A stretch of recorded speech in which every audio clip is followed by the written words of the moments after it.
down the road? Well, first of all,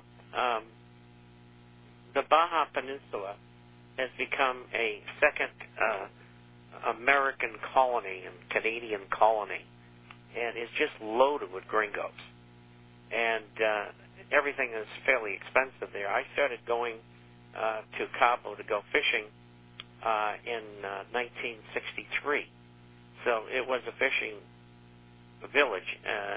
The other town there is Cabo San Lucas or something like that? Whatever it is. And that was like nothing. And, of course, it's all changed now. Manzanillo is really a commercial port owned by the Japanese, incidentally. No, excuse me, Chinese. And incidentally, the marlin and swordfish fishing in Manzanillo is extremely good. And but it's kind of a dumpy little town. It's not one of the more attractive towns. And even Puerto Vallarta is not an attractive place. They built the town into the side of a hill, and the traffic is horrendous there. And but let me say this: that migrating to Panama City or San Jose, Costa Rica, Montevideo in Uruguay, Guadalajara in Mexico. These are all good destinations. It all depends on what you want. And, Uruguay is a farming community. Panama has the canal, and it has a diversified economy, but most of it's from people moving down there. A lot of Americans there. San Jose, an agrarian economy for the most part. They do some mining there, but not much. And Mexico is very diverse. They have everything. So, if you want a destination that's something like what you're living in, say in Houston or Phoenix or something like that, Mexico's probably a better place to go. And Ivan's being ornery today. Who do you think? Is there anybody out there that'll buy the playhouse? I don't even know how to. Let me get back to his question here. Boy, I just ruined that one.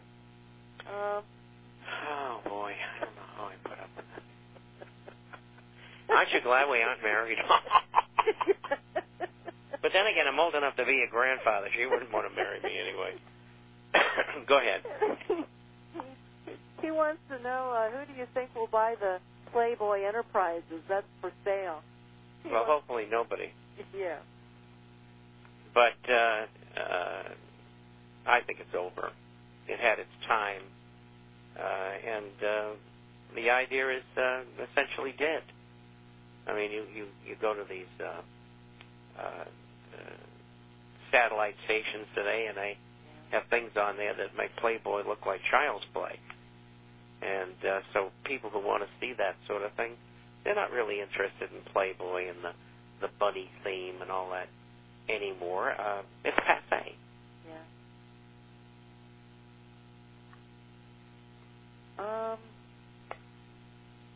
And they certainly can't get by on just the article.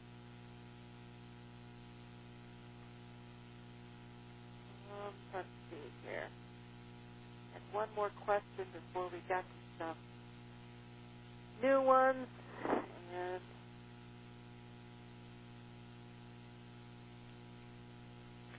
I think I lost them. Did you say you lost what? My mind? Well, I didn't. I was wondering. After today, Bob, I just want to throw this in there. I really need to answer listeners when they're purchasing and calling and leaving messages to be patient. We have lots of calls, and there are a lot of new people that are purchasing, and they have lots of questions. It's just not people calling, writing orders, and so forth. So a lot of questions have to be answered, and so it takes a lot of time to do that. And there are only 24 hours in the day. So please be patient, and please call back if if you think I might have missed your call. That's okay, but we'll get to everybody. And if I do miss you and I feel guilty enough about it, I'll give you a really good deal. So just be patient. And here's a question in about it's a gun question, so I don't want to... You would answer it then. I don't want us cut off. What do you think? Cut off? Sawed-off shotgun? I got one of those. Hey, what about an AR-15?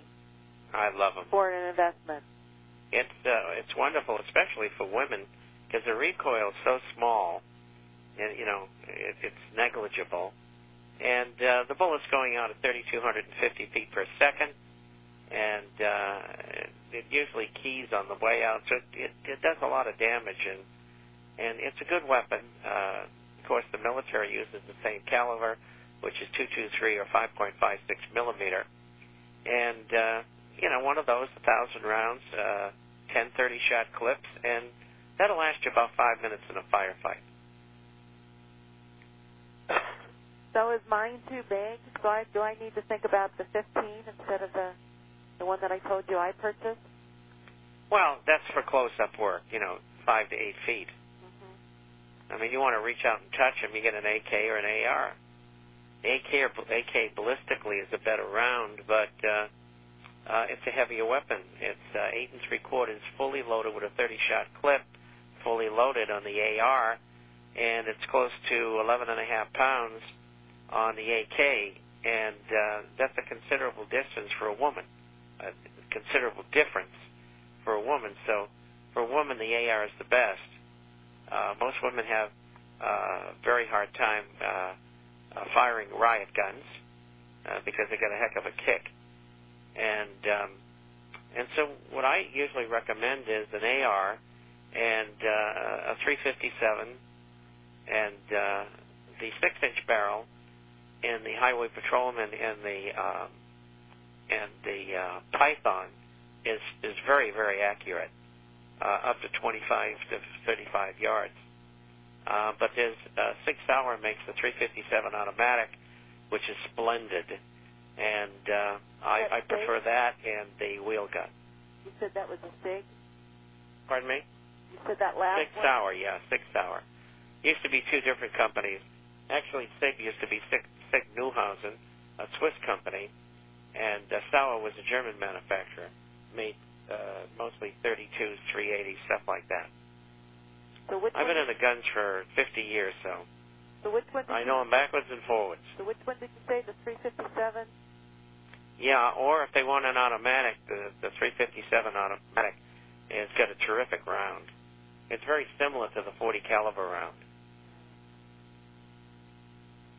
Because I need another handgun. All right. Well, I've had experience in shooting people, and there's nothing more disconcerting when you shoot somebody twice, 3 times, and they keep on coming. And that's why the 45 was invented. And so if I don't carry a 45, I carry a 357, because when I shoot them, I want them to go down and stay down.